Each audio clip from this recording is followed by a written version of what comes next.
Cek cek. Bismillahirrahmanirrahim. Assalamualaikum warahmatullahi wabarakatuh. Bismillah, alhamdulillah, salatu wassalamu ala rasulillah Sayyidina Muhammadin wa ala alihi wa sahbihi wa barik wa sallim. Rabbi israh li sadri wa yassir li amri wahlul 'uqdatam min lisani yafqahu qawli. Rabbi zidna ilman warzuqna fahman. Allahumma inna nas'aluka ilman nafi'an wa rizqan thayyiban wa amalan taqabbalan. Bismillahirrahmanirrahim. La yadurru ma'asmihi syai'un fil ardi wa la fis sama' wa huwas samiul 'alim.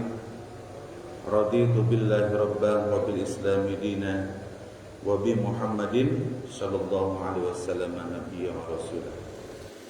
La ilaha illallah wahdahu la syarika lahu. Lahul mulku wa lahul hamdu wa huwa ala kulli syai'in qadir. Subhanallah wa bihamdihi astaghfirullah wa atubu ilaih. Alhamdulillah, segala puji hanya milik Allah. Kita bersyukur kepada Allah Subhanahu wa taala. Di pagi hari kita bisa melaksanakan berbagai rangkaian ibadah. Yang ini semua adalah merupakan kebutuhan kita sebagai hamba Allah.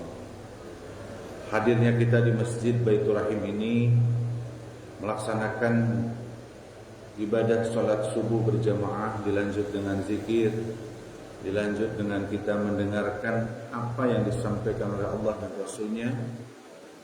Mudah-mudahan perjalanan ibadah kita di pagi hari ini benar-benar ini membuat istiqomah, membuat kita menjadi teguh bahwa kalimatnya yang harus dibangun itu adalah ibadah itu adalah kebutuhan kita.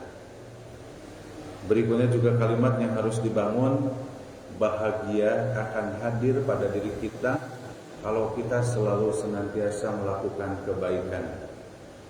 Jadi sebetulnya ibadah itu akan membuat kita bahagia. Mudah-mudahan Allah hadirkan kebahagiaan kepada kita semua. Amin ya rabbal alamin. Salawat dan salam semoga tercurahkan pada junjungan kita Nabi besar Muhammad sallallahu alaihi wasallam, pada keluarganya, pada para sahabat, dan semoga kepada kita semua selaku umatnya yang selalu rindu bertemu dengan beliau. Kerinduan kita kepada baginda Rasulullah, yang pertama kita bersolawat kepada baginda, yang kedua patuh dan taat kepada perintah. Kalau rindu dan cinta kepada baginda Rasul, maka laksanakan perintahnya. Karena melaksanakan perintah Rasulullah itu berarti kita sudah taat kepada Allah SWT. Wa may yuti'ir rasul, kata Allah dalam Al-Quran itu, barang siapa yang taat kepada Rasul, faqad ata Allah, maka dia sebetulnya sudah taat kepada Allah SWT.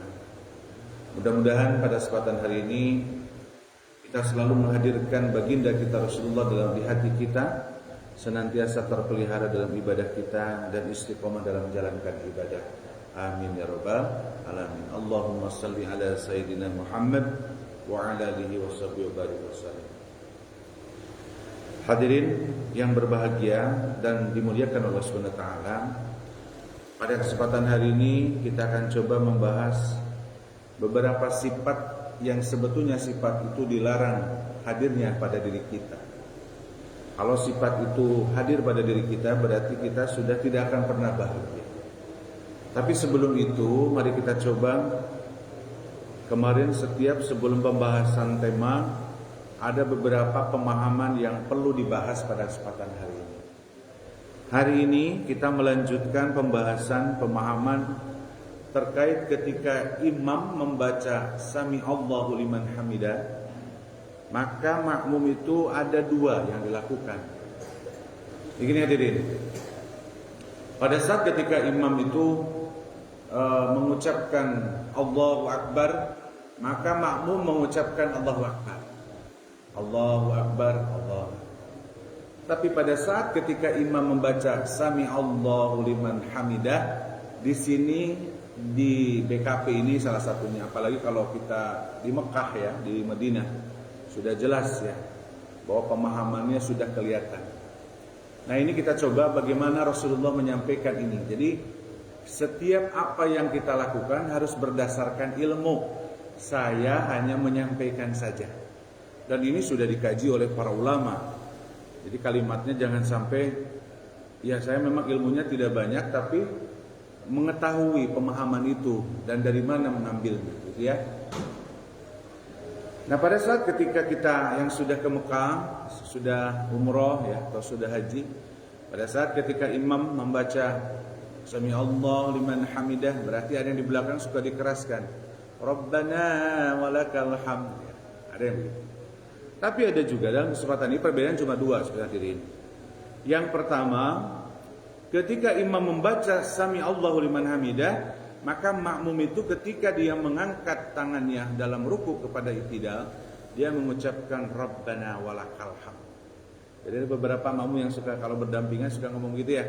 Tapi ada juga yang pemahaman yang kedua itu dia mengucapkan dulu Sami Allahu liman hamidah. Jadi dia Sami Allahu liman hamidah, dia langsung berdoa Rabbana walakal hamd. Nah ini hadirin berbahagia, sebetulnya konteksnya di dalam hadis ya, kita coba lihat. Pemahaman yang pertama itu kenapa sampai mengatakan bahwa ketika imam itu membaca Sami Allahu liman hamidah, tetapi si makmum itu membaca Rabbana walakal hamdu, dia tidak mengucapkan Sami Allahu liman hamidah. Ada beberapa makmum yang suka begitu. Ini sebetulnya berdasarkan hadis ya, berdasarkan ilmu. Jadi bukan sesat. Kalau sesat itu ketika dia melakukan ibadah tanpa dasar ilmu, itu kalimatnya. Makanya perdebatan dalam masalah perbedaan tata cara ibadah kalimatnya. Perbedaan dalam masalah tata cara ibadah ini karena tidak bijak dan tidak memahami perbedaan itu, artinya tidak bijak dalam memahami perbedaan itu, maka terjadilah di situ bukan pertengkaran, jadi perdebatan yang akhirnya merusak ukhuwah Islamiyah. Yang beda paham berbeda, yang sama paham kelompoknya. Itu jangan seperti itu. Tapi kalau kita tahu posisi bahwa ternyata ibadah itu yang penting sanadnya yang dilakukan itu langsung kepada Rasulullah. Makanya mazhab itu teknik ibadah. Ini saya sederhanakan. Kalimatnya mazhab itu terjemahnya teknik ibadah. Yang penting manhajnya benar, manhaj itu pedomannya betul. Jadi jangan sampai bikin mazhab teknik tanda bicara tapi manhajnya tidak berdasarkan ilmu. Banyak orang yang melakukan perilaku ibadah itu seenaknya aja dalam ibadah itu. Ketika ditanya dalilnya, dia melakukan sesuatu itu dia pokoknya begini gitu. Dia tidak tahu bahwa dasarnya itu dari mana. Nah itu yang penting itu. Nah sekarang kita bacakan ya hadisnya. Dari Abu Hurairah radhiyallahu anhu dan Anas bin Malik ya. Jadi hadis ini muttafaqun alaih. Hadisnya sahih. Rasulullah sallallahu alaihi wasallam bersabda, "Wa idza qala sami Allahu liman hamidah," kata Rasulullah, jika imam bangkit dari ruku, maka bangkitlah jika ia mengucapkan sami Allahu liman hamidah, artinya Allah mendengar pujian dari orang yang memuji itu ya. Fakulu, maka katakanlah, kata Rasulullah itu, Rabbana walakal hamd. Jadi jangan sampai melihat kalau ada beberapa yang makmum di Masjid Baitur Rahim itu yang begitu langsung suka dikerasin bahkan ya, Rabbana walakal hamd.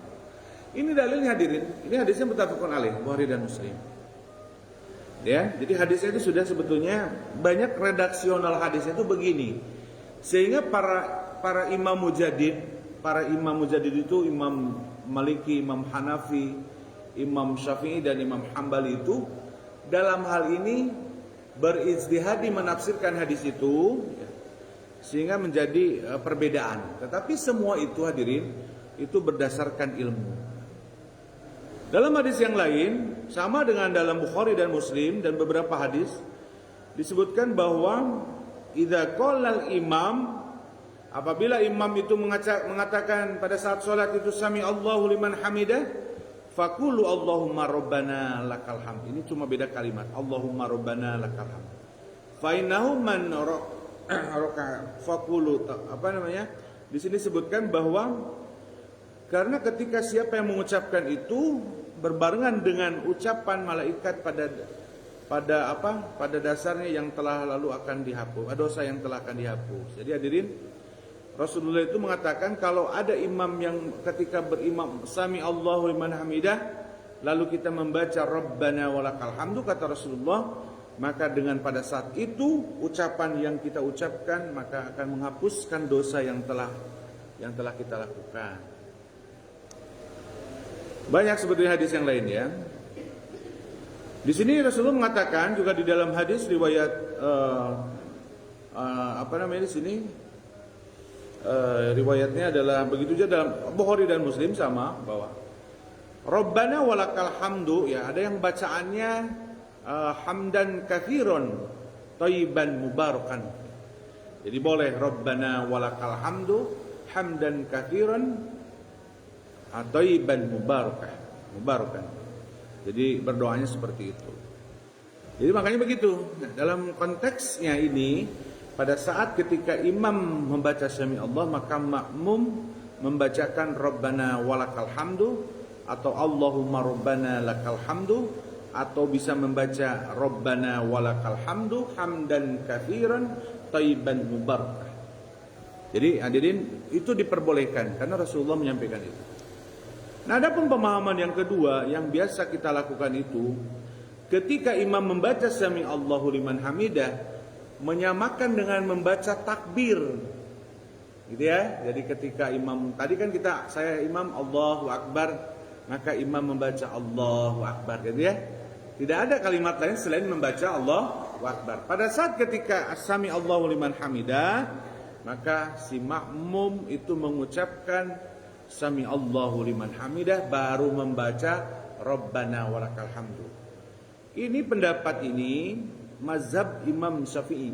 Imam Syafi'i itu makanya di masyarakat Indonesia itu kan mazhab Imam Syafi'i dalam mengatakan bahwa hadis yang tadi disampaikan beberapa hadis disebutkan di situ bahwa katanya harus tetap sholat itu seperti munfarid, tetap melakukan aktivitas bacaannya yang sama.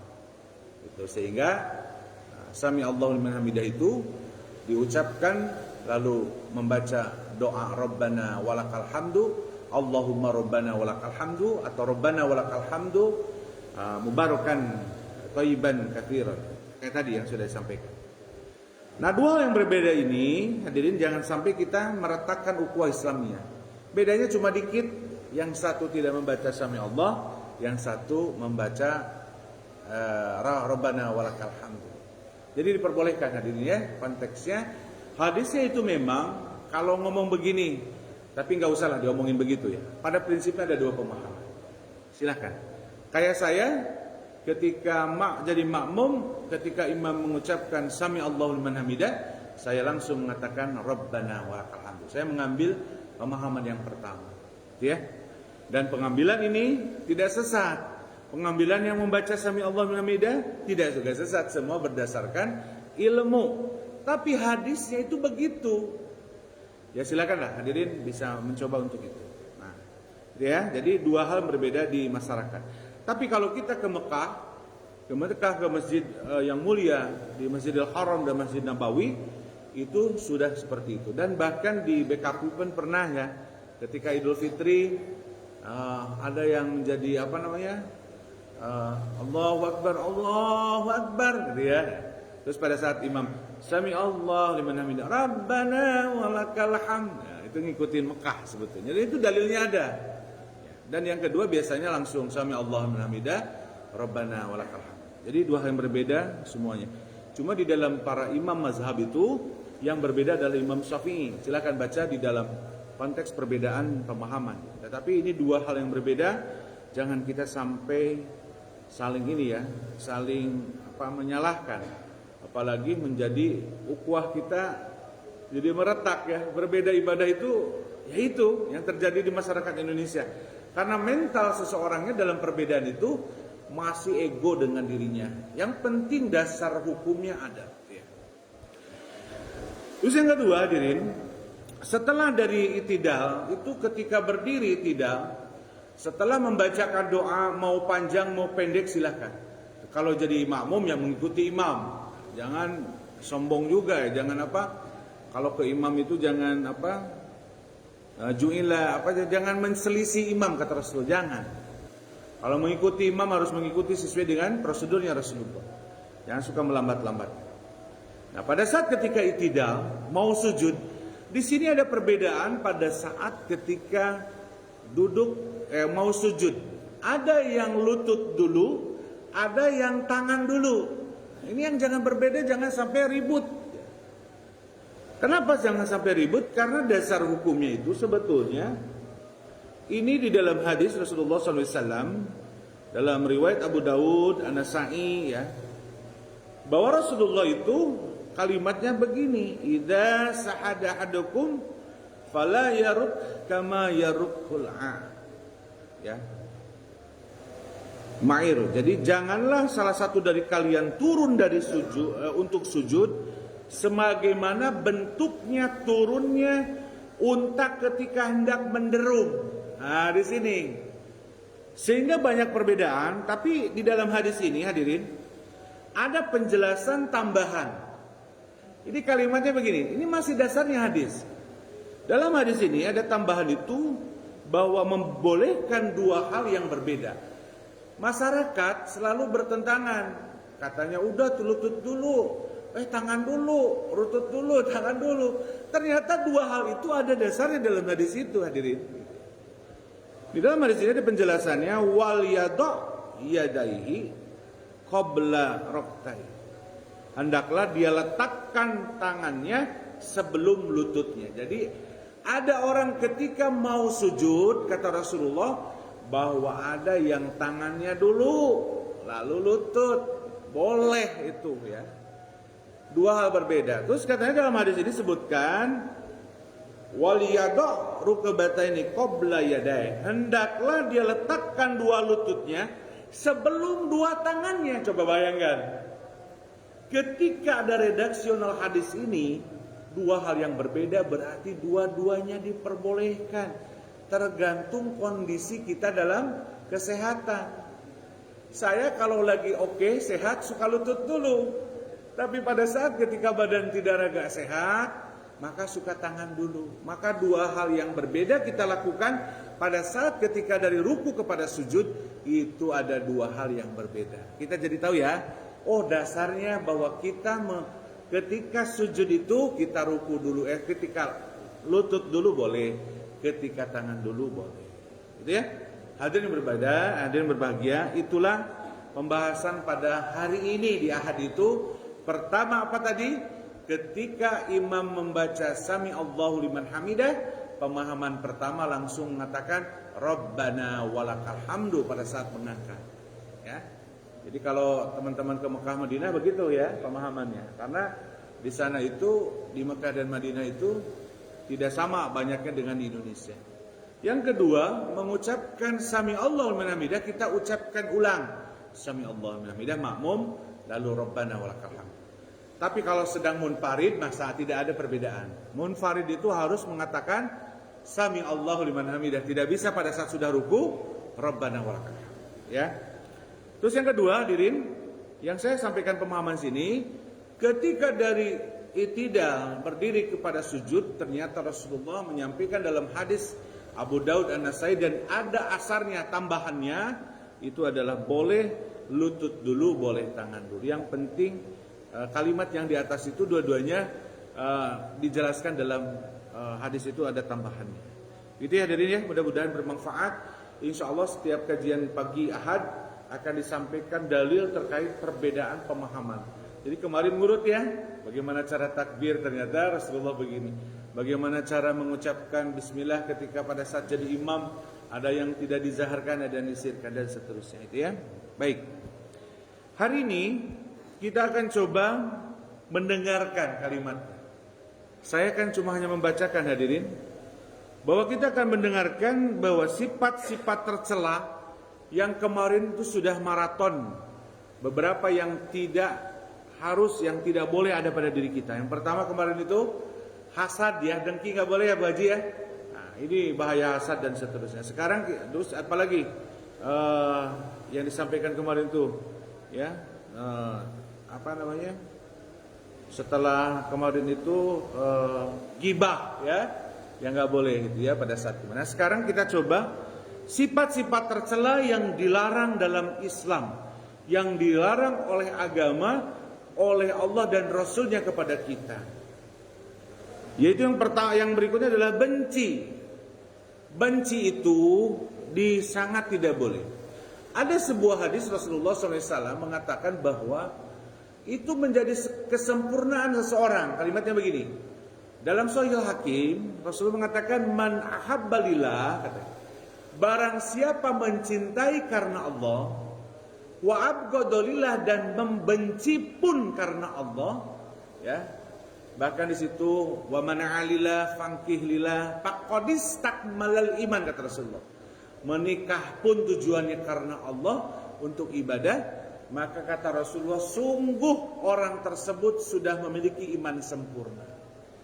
Jadi hadirin, ketika seorang ayah dan ibu sayang kepada anak, rasa cinta kita dihadirkan kepada keluarga kita harus tujuannya karena Allah, ibadah kita.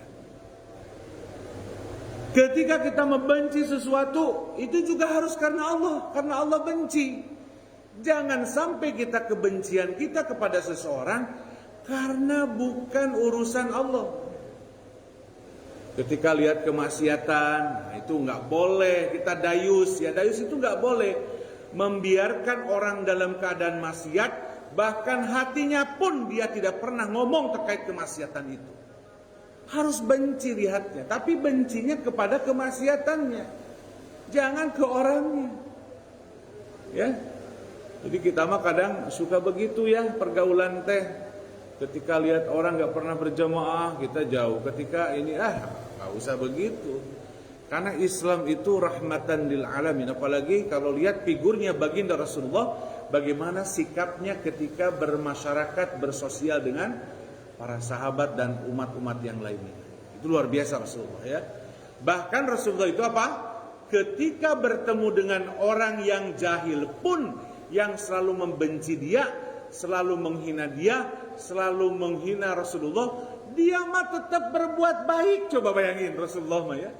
Hebatnya baginda kita yang sebetulnya kita muliakan hadirin. Kita memuliakan baginda Rasulullah, tapi sifatnya Rasulullah, sifat kemuliaan dan keagungannya Rasulullah kita tidak pernah ikutin. Kan aneh ya, orang wah hebat ke Rasulullah, ada acara sekolah dan seterusnya hebat, tapi sifat dalam dirinya jauh daripada baginda Rasulullah SAW. Baginda Rasulullah itu dia tidak pernah benci kepada orangnya. Kebencian Rasulullah itu adalah ketika Allah benci kepada hal perbuatannya. Makanya Rasulullah mengatakan faqadis takmalal iman, sungguh iman yang sempurna. Makanya lihat orang-orang coba di masyarakat kita, ada yang begitu ya, suka begitulah, kadang sikapnya kurang bagus ya, padahal itu tidak boleh. Nah kita coba melihat yang pertama, dasar hukum benci di dalam Al-Quran itu bagaimana? Nah di dalam surat di sini, suratnya adalah surat Al-Hujurat, surat ke-49 ayat 11. Ini kalau ada santri yang hafal enak nih ya, tinggal membacakan. Allah menyampaikan ini, saya matanya lagi kurang ini, lupa bawa kacamata ya, jadi agak buram. Saya tadi lupa. Dalam surat Al-Hujurat, karena saya juga tidak terlalu hafal, tapi tahu bahwa kalimat ini disebutkan, ya ayyuhalladzina amanu la yashar qaumun asa ayyakuna khairum minhum. Nah ini kalimat. Allah mengatakan bahwa, ini potongan ayat, sebetulnya kalau dilanjutkan juga terkait masalah akhlak ya. Janganlah sekumpulan laki-laki itu merendahkan kumpulan yang lain. Boleh jadi apa yang kita rendahkan itu justru mereka lebih baik. Allah melarang untuk merendahkan. Kalau merendahkan itu kan menghina sebetulnya. Kalau orang sudah merendahkan seseorang, sebenarnya sudah menghina. Ada seseorang yang ilmunya hebat, merendahkan yang ilmunya tidak hebat. Itu sudah benci sebetulnya, orang itu sudah ada rasa benci kepada dia. Nah, tetapi dalam Al-Quran ini Allah menyampaikan jangan kita itu merendahkan seseorang. Makanya salah satu sifat daripada takabur ya, yang disebut orang itu sombong, itu biasanya kalimat dalam hadis Rasulullah itu apa?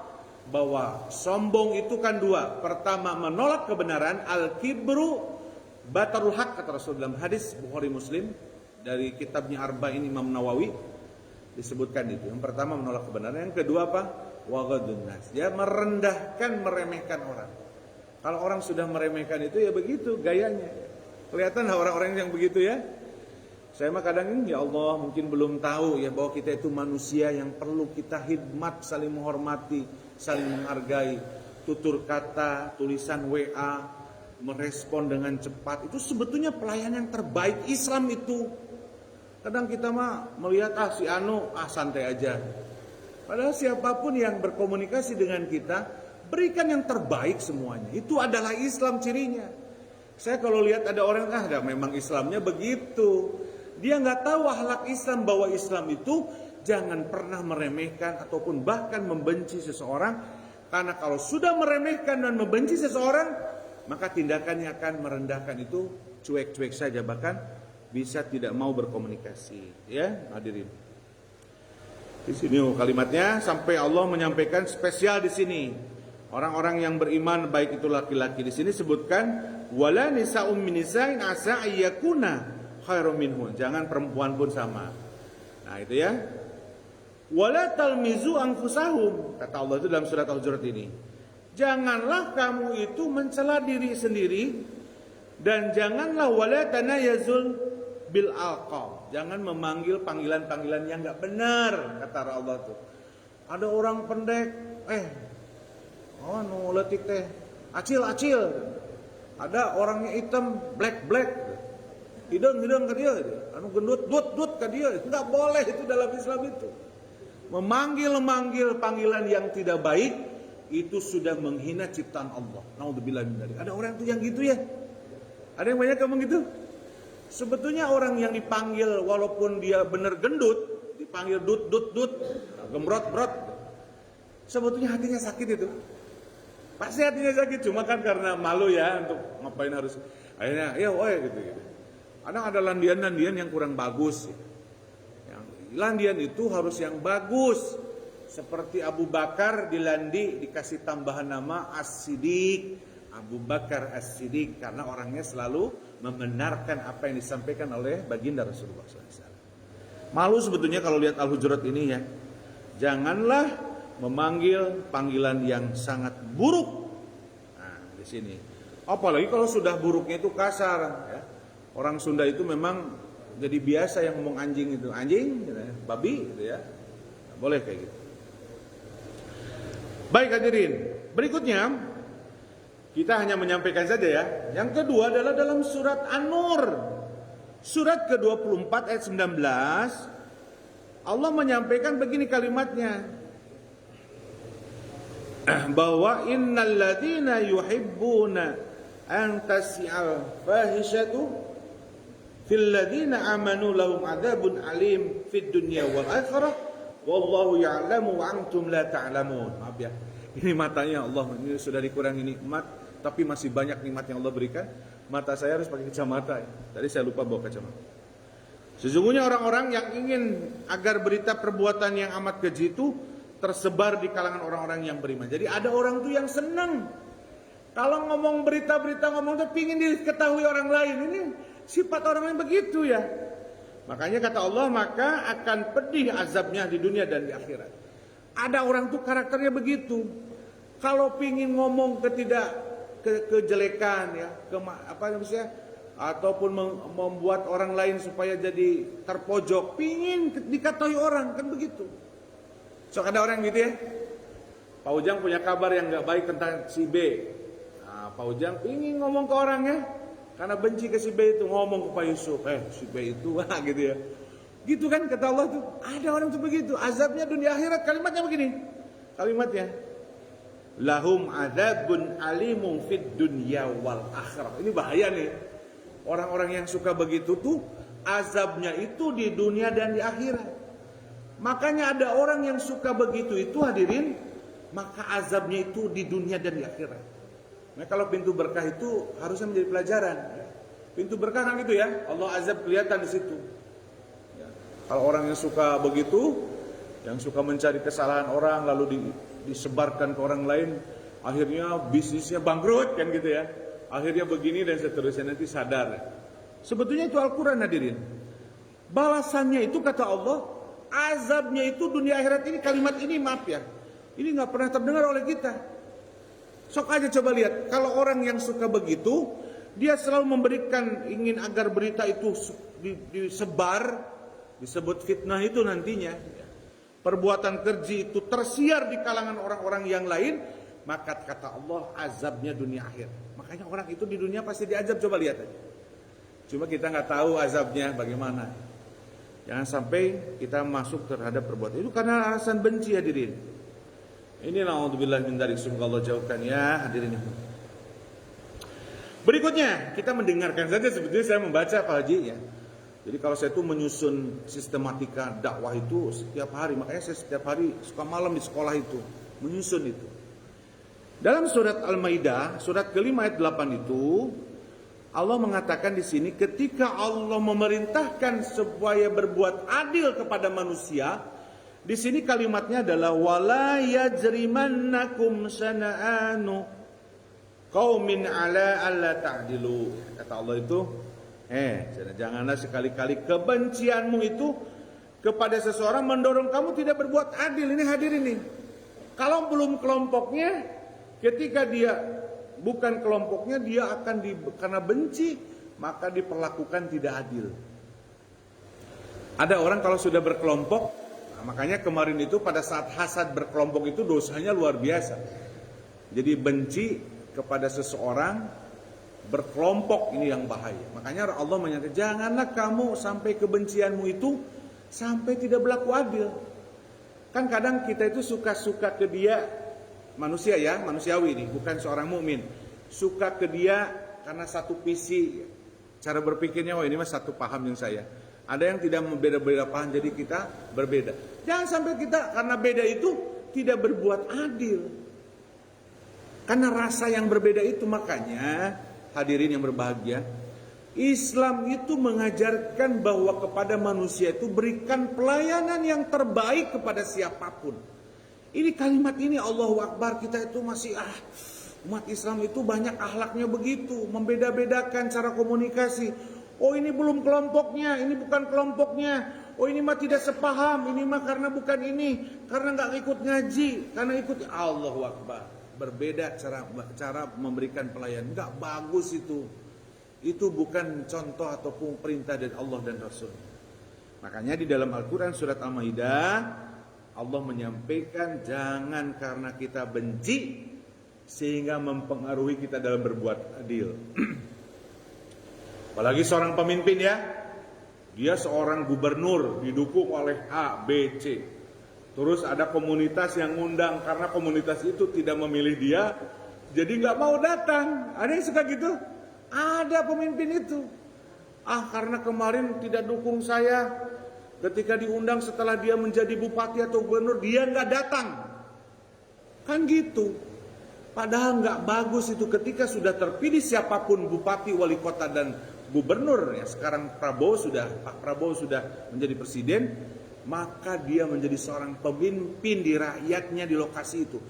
Ketika masyarakat butuh kepada pemimpin, karena pemimpin itu adalah pelayan daripada masyarakat, harus datang.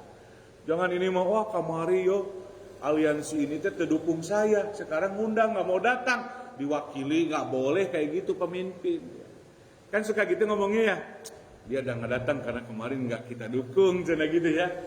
Kan sekarang lagi dukung ya, kelihatan nih, ini dukungannya kemana, ini dukungannya kemana. Tapi di sini Allah mengatakan janganlah kamu karena kebenciannya itu memberikan pengaruh dalam keadilan. Nggak boleh. Ini yang menjadi pemimpin, nggak boleh ya. Baik hadirin berbahagia. Itu dari Al-Quran ya. Yang diambil dari surat tadi pertama adalah surat yang disampaikan Al-Hujurat, surat 49 ayat 11. Yang kedua adalah surat An-Nur, surat ke-24 ayat 19. Dan yang terakhir adalah surat Al-Maidah, surat ke-5 ayat 8. Ternyata dalam Al-Quran itu, dalam urusan sifat-sifat buruk, itu lengkap Allah menyampaikan di dalam Al-Quran. Nah ya, sekarang kita dengarkan apa yang disampaikan oleh baginda kita Rasulullah SAW. Jadi dalam urusan kebencian itu, Rasulullah pun mengatakan di dalam hadis Rasulullah. Hadisnya dalam riwayat Imam Bukhari, ya, disebutkan bahwa kalimatnya itu, kalimatnya ini saya panjang hadisnya, saya tidak bacakan karena maknanya. Ini saya cuma hanya mengatakan qala, kata Rasulullah sallallahu alaihi wasallam. Jadi disebutkan di sini anna Rasulullah sallallahu alaihi wasallam qala, kata Rasulullah, la tabaghadu, kata Rasulullah. Janganlah kamu memiliki sifat yang disebut saling membenci, enggak boleh. Jadi Rasulullah itu sudah mengatakan di dalam Al-Qur'an, dalam hadis Rasulullah pun, janganlah kamu saling benci. Aduh, benci itu. Benci tapi rindu, nah neta benci tapi rindu. Cuma benci itu jadi perilakunya nantinya merusak silaturahimnya, merusak ukhuwah Islamiyah, sehingga nanti banyak dosa-dosa yang akan di dalamnya. Turunannya apa dosanya? Ngomongin jadi ghibah karena rasa benci itu. Dari situ kita tidak berbuat adil. Banyak turunan ketika benci kepada seseorang. Yang ketiga, tidak mau nanya. Aduh, nauzubillah min dzalik. Ada orang tuh ngomongnya, saya tidak akan pernah nanya ke dia selama hidupnya. Allahu Akbar. Rasulullah aja, Allah saja dan Rasulnya sangat memuliakan, memaafkan kepada seseorang melakukan kesalahan. Ya, Rasul pertama apa tadi? Rasulullah mengatakan, wala tabaghadu, janganlah kamu saling membenci. Ya hadirin, hilangkan rasa benci kita kepada sesama. Lihatlah bahwa dia adalah manusia yang dimuliakan oleh Allah Subhanahu wa taala. Hatta sehingga walaupun dia adalah muslim ataupun non muslim. Kalau non muslim itu kita boleh memerangi, melawan kepada orang non muslim.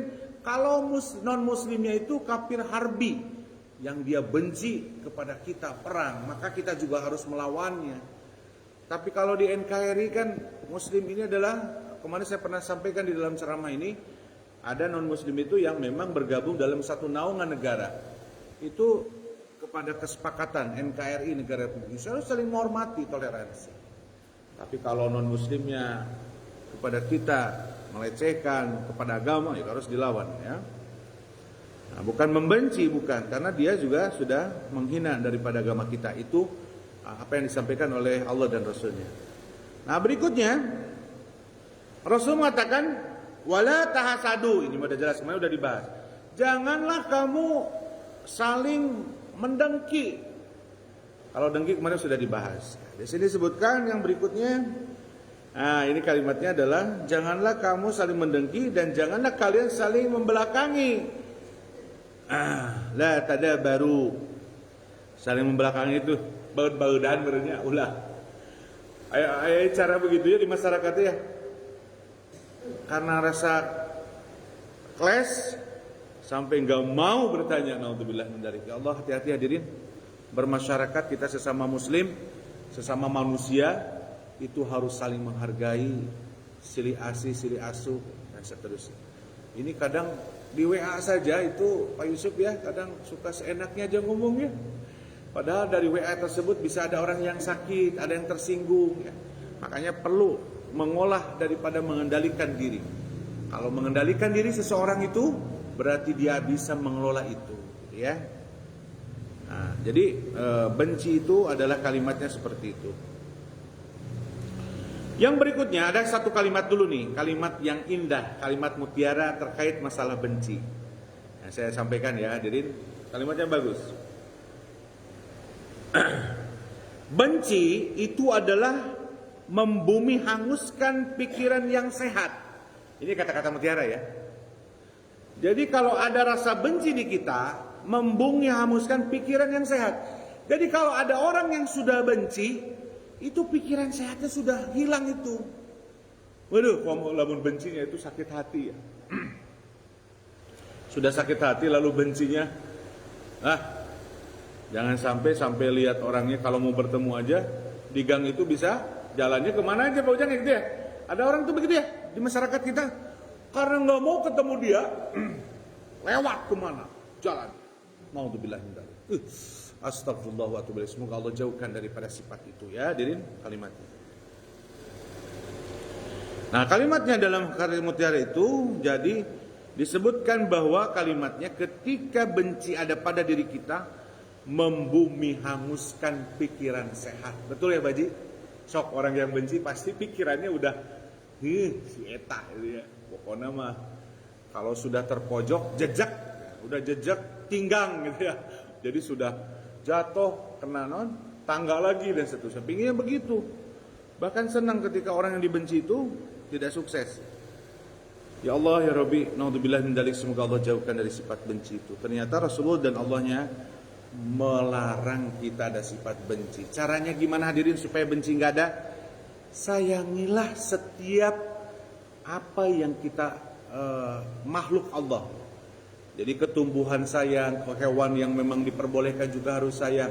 Apalagi kepada manusia, apalagi kepada tetangga. Quran sendiri itu memerintahkan harus berbuat baik kepada tetangga dekat, satu RT, tetangga jauh, satu RW, gitu kan. Itu kan perintah dalam agama. Nah, berikutnya hadirin, yang sangat tidak terpuji kalau ini sifat ada pada diri kita, dipastikan orang itu tidak bahagia. Anak-anakku ya, maaf ya saya suka ceramah di siswa. Bapak-bapak yang kami hormati Ibu, bahwa ketika sifat-sifat buruk itu pada diri kita, pertanda kita itu tidak bahagia. Coba ada orang yang suka membenci kepada seseorang, lihat bahagianya, enggak bahagia. Kesiksa sebetulnya. Makanya kalimatnya saya tuliskan di pamflet dalam playernya itu, bahagia akan hadir pada seseorang kalau sifat-sifat buruk yang tercela itu tidak hadir pada diri kita. Sifat dengki, ghibah, benci. Sekarang kita coba berikutnya. Dendam. Ya. Yang kedua adalah dendam. Nah, dendam ini nggak boleh. Aduh, ini kalau dendam ini kalau sudah ada pada diri kita. Nah, ini kalimatnya dalam kata-kata mutiara. Saya mengatakan dulu. Ini kata-kata mutiara. Dendam itu membunuh kesadaran jiwa. Jadi membunuh kesadaran jiwa. Kalau orang sudah dendam, membunuh kesadaran jiwanya. Jiwanya pada pribadi yang harusnya pribadi yang ibadur rahman, hamba-hamba yang memiliki kasih sayang, karena ada rasa dendam kepada seseorang, itu menghancurkan jiwanya. Makanya hati-hati ini sifat dendam. Makanya di sini disebutkan sifat buruk yang tercela ini. Makanya hati-hati dengan dendam. Nah, Qur'annya ada nggak sebetulnya terkait dendam? Nah, di sini disampaikan surat An-Nur surat ke-24 ayat 22. Allah menyampaikan bahwa perintahnya bahwa Allah menyampaikan supaya kita saling memaafkan. Jadi pemaaf ini menjadi indikator seseorang ini menjadi orang yang bertakwa. Jadi kalau ada orang yang suka dendam, dia tidak pernah memaafkan kesalahan orang, tidak pernah memaafkan, pokoknya nggak mau maafkan, berarti dipastikan kata Al-Quran kamu itu bukan orang bertakwa. Suratnya surat Ali Imran surat ketiga ayat 133 134. Kalimatnya kan begitu. Allah menyampaikan, A'udzubillahi minasyaitonirrajim, sebutkan di situ, wasari'u ila maghfirati min rabbikum wa jannatin arduwas samawati wal ard uiddat lil muttaqin. Kata Allah itu bersegeralah untuk keampunan Allah, dan Allah siapkan surga yang luas ya seperti jagat raya ini, dan diberikan kepada orang yang bertakwa. Dilanjutkan, siapa mereka orang bertakwa itu? Alladzina yunfikuna fis sarra'i wad dharra, katanya, wal kadzibinal ghaid wal 'afina 'anil nas wallahu yuhibbul muhsinin. Allah hebat. Kata Allah itu begini, ya yang namanya orang bertakwa itu satu, dermawan. Kalimatnya sederhana saya. Dermawan orang. Enggak pedit, enggak koret. Ciri orang bertakwa itu. Kalau kita masih suka itu bakhil, pedit, ya koret, berarti kita belum termasuk indikator yang orang yang bertakwa. Yang kedua, wal kadhibina ghid, jadi dia menahan amarah. Nanti juga pada saat yang ketiga, sifat pemarah. Itu di dalam Al-Quran itu orang yang bertakwa itu, orang yang hebat di mata Allah itu, dia bisa mengendalikan amarah. Maka kalau ada orang yang suka marah-marah, dia itu bukan orang bertakwa sifat itu. Dan yang berikutnya wal afina ninas. Kalau orang yang beriman bertakwa kepada Allah itu, dia selalu memaafkan. Mesti ya kalimat ini hese dikeluarkan di kita ya.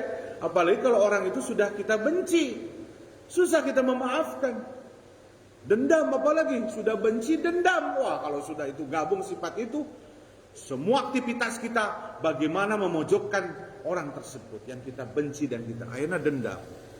Pokoknya, nah kalimatnya begitu. Pokoknya 7 turunan kita harus benci ke keluarga dia. Karena dia yang begini-begini, itu nggak boleh dalam Islam. Ya. Makanya Allah menyampaikan di situ itu ciri daripada orang yang bertakwa yang mulia di mata Allah Subhanahu wa taala, dia selalu memaafkan. Makanya kalau kita mau tidur, sunnahkan oleh hadis Rasulullah, selain kita berdoa membaca ayat kursi, membaca ayat apa? Surat Al-Ikhlas, Al-Falaq, An-Nas. Lalu kita beristighfar di dalam hadis itu ya. Lalu kita memaafkan saudara-saudara kita. Ya Allah, saya maafkan semua kesalahan saudara-saudaraku dalam satu hari ini. Saya maafkan. Itu harus diucapkan pada saat sebelum tidur. Weh, mantep tuh orang. Gak ada rasa dendam, gak ada rasa ini. Dia itu ngomongnya begitu. Saya maafkan ketika hari itu banyak yang membenci. Saya suka melakukan itu. Karena apa? Karena Rasulullah yang memerintahkan. Biarkan orang benci kepada kita, tapi kita maafkan. Kita itu dengan senyuman saja. Biarkan dia yang tersiksa. Karena Allah menyampaikan di dalam Al-Quran, disebutkan lahum adzabun fil dunya wal akhirah. Azabnya itu dunia akhirat. Jadi dosa itu mah dunia akhirat, hadirin. Hati-hati nih ya. Maka Allah mengatakan di sini bahwa sifat daripada orang bertakwa itu tidak ada dendam karena dia selalu memaafkan. Suratnya tadi Ali Imran 3 133 134. Dan di dalam surat An-Nur 2422 pun Allah menyampaikan wal ya'fu wal yasfahu. Ketika janganlah kamu ya melihat di sini disebutkan hendaklah kamu memaafkan. Dicerita dalam ayat itu disebutkan bahwa ketika kamu ada selisih harus punya kelapangan, ada lapang dada. Makanya Allah menyampaikan hendaklah kamu memaafkan. Dan kalimatnya di sini disebutkan dan berlapang dada. Gitu ya, hadirin. Jadi Islam itu hebat ya. Disebutkan kamu harus memiliki sifat pemaaf dan lapang dada. Ini mah ya Allah, saya lihat kalau di masyarakat itu ya, di WA, di apa kadang apa sih sebetulnya gitu ya, yang diinginkan itu. Apalagi kalau sudah ingin terpojok orang itu, dipermalukan setelah terpojok itu. Naudzubillah. Jangan sampai begitu ya hadirin. Saya hanya menyampaikan, Allah menyampaikan. Jadi terkait masalah bahwa dendam itu banyak di dalam surat Fussilat nih kalimatnya. Di dalam surat Fussilat ayat 41, ayat 34 dan 35. Rasa benci, rasa dendam itu adalah obatnya memaafkan. Ada yang kedua dalam Al-Quran ini, hebatnya Al-Quran ini. Ini yang sulit hadirin. Saya aja pribadi lagi belajar.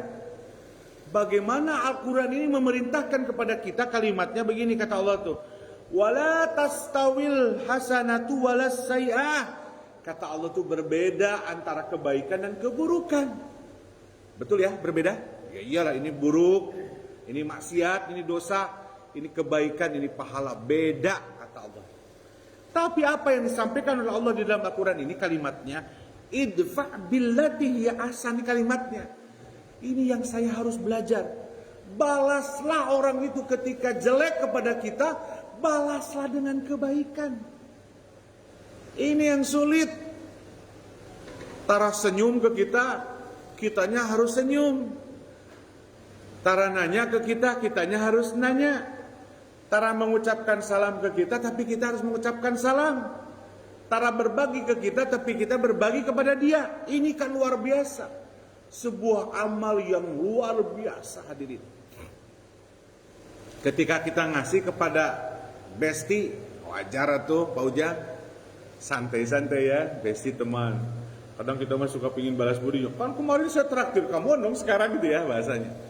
Tapi dalam Islam ini ketika kita berbagi kepada orang yang bakhil, yang koret, pedit mereka hese, top bagus.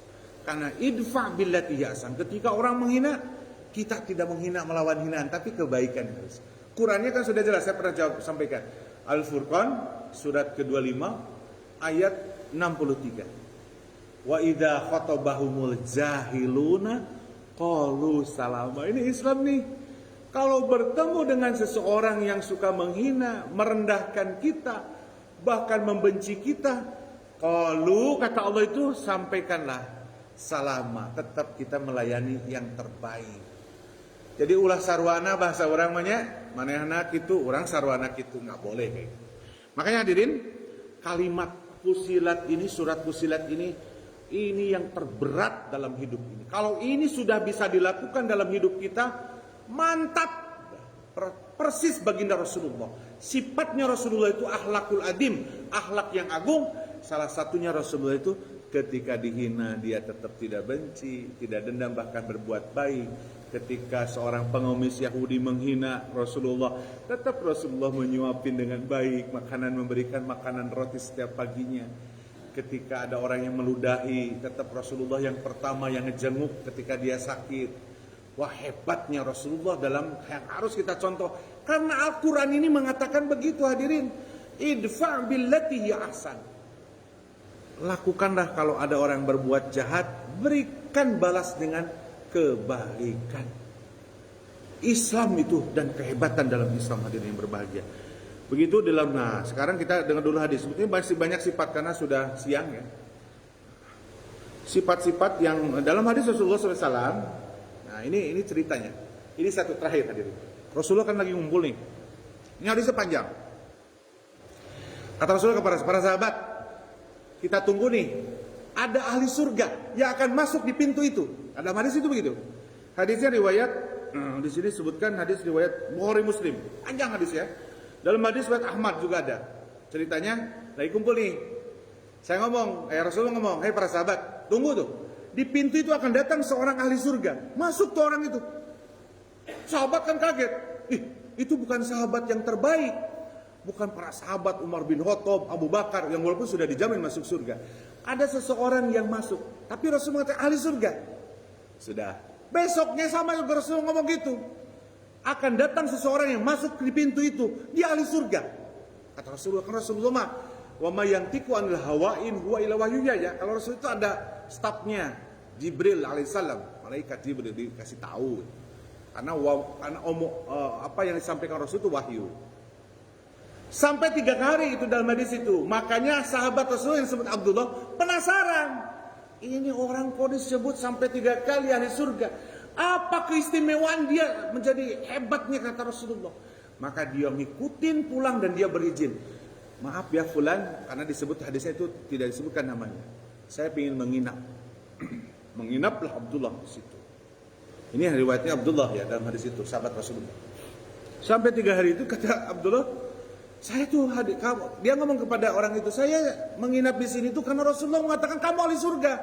Tapi kamu ibadahnya biasa-biasa aja gitu. Nggak ada istimewa, bahkan lebih hebat para sahabat dalam ibadah. Nah, di sini kalimat itu dia karena ini mah hadis ya Rasulullah SAW mengatakan bahwa kata Abdullah itu, tak kala aku pergi ya, lalu dia menginap dan seterusnya. Di sini disebutkan bahwa kenapa kamu sampai ini amalan apa yang membuat kamu menjadi penduduk surga? Dan dia menjawab begini, saya tidak memiliki perasaan dendam dalam hati kepada seseorang muslim pun, dan tidak pernah hasad pada seorang pun atas kebaikan yang Allah berikan. Jadi gini Pak Ujang, teman-teman hadirin, kalau kita lihat orang, lalu orang itu diberikan nikmat sama Allah, kita ikut senang, itu ahli surga. Ayo kita mah enggak. Lihat tetangga kita lebih gitu ya, bersaing gitu ya. Padahal itu ahli surga. Makanya Abdullah itu ngomong, kamu itu penduduk surga. Dia itu tidak pernah dendam, tidak pernah benci, tidak pernah hasad kepada seseorang ketika Allah berikan kebaikan. Ini luar biasa hadirin ketika baca hadis ini, ya Allah ya Rabbi, sampai Rasulullah mengatakan itu adalah ahli surga. Kalimatnya di sini, balagu bika wayallati, sebutkan bahwa kamulah adalah ahli surga, penduduk surga. Hadirin berbahagia, sifat benci dendam itu luar biasa kalau hilang pada diri kita. Apa bonus dari Allah? Bahagia.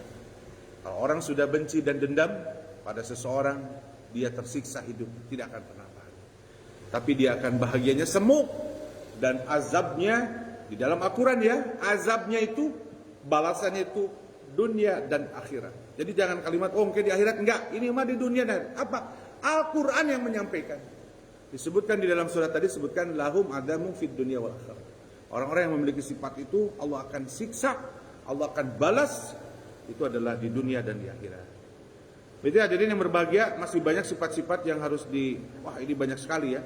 Tapi karena waktunya sudah siang, tapi mudah-mudahan dengan apa yang disampaikan oleh Allah dan Rasulnya kepada kita semua, semoga Allah memberikan hidayah kepada kita semua, hilang sifat-sifat buruk tadi. Ayo kita saling memaafkan, ayo saling menghargai, ayo saling berukhuwah Islamiyah. Ya, apalagi di masjid ini yang mulia kita, ayo berjamaah yang baik-baik. Kalau ada kegiatan, ayo bersama-sama. Kalaupun ada yang nggak bantu, nggak usah jadi benci gitu ya. Gitu ya. Ini mah nggak hadir kegiatan jadi benci dan seterusnya. Saya merasakan itu di BKP ini. Tapi mudah-mudahan ini ketika sudah disampaikan, kita memaafkan kepada seseorang karena ternyata Al-Quran mengatakan apa yang inti pada kesempatan ini? Balaslah kejelekan orang dengan kebaikan. Ini adalah perintah dalam agama. Demikian bisa sampaikan hadirin berbahagia. Sekali lagi terima kasih yang pada kesempatan hari ini yang sudah hadir. Tapi saya hadirnya pada kesempatan ini hanya mengisi di hari kajian Ahad pagi. Dan insya Allah apa yang saya sampaikan ini tidak ada perbedaan. Kalaupun ada perbedaan, kita sampaikan perbedaan itu.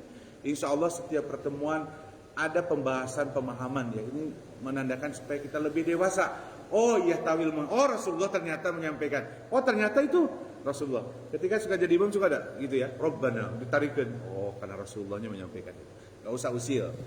Ya, kita sama-sama satu keluarga besar adalah keluarga ukhuwah Islamiyah, keluarga besar bersaudara menjadi seorang muslim, bahwa kita harus saling menghargai, harus saling menyayangi, dan kita jangan sampai sifat dendam dan benci pada diri kita, apalagi dendam dan bencinya kepada orang-orang mukmin. Kalau orang sudah benci kepada dendam kepada orang mukmin, Allah lah yang akan membalasnya.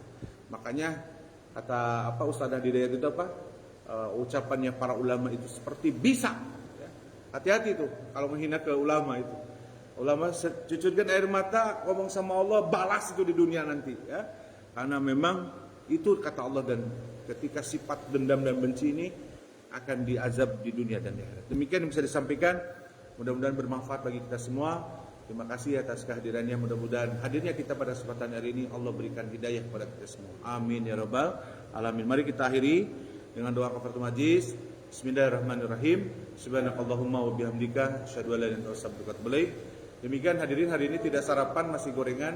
Insya Allah nanti pekan depan kita buat sarapan. Karena kemarin ya sayangnya kemarin terbang dari keluar Jawa ya, sehingga kemarin baru datang. Jadi untuk koordinasi dengan Pak Slametnya tidak, akhirnya ke Kiki untuk aneka gorengan. Insya Allah mudah-mudahan pekan depan kalau ada usia kita makan bersama lagi dengan menu yang berbeda. Demikian yang bisa saya sampaikan. Wassalamualaikum warahmatullahi wabarakatuh.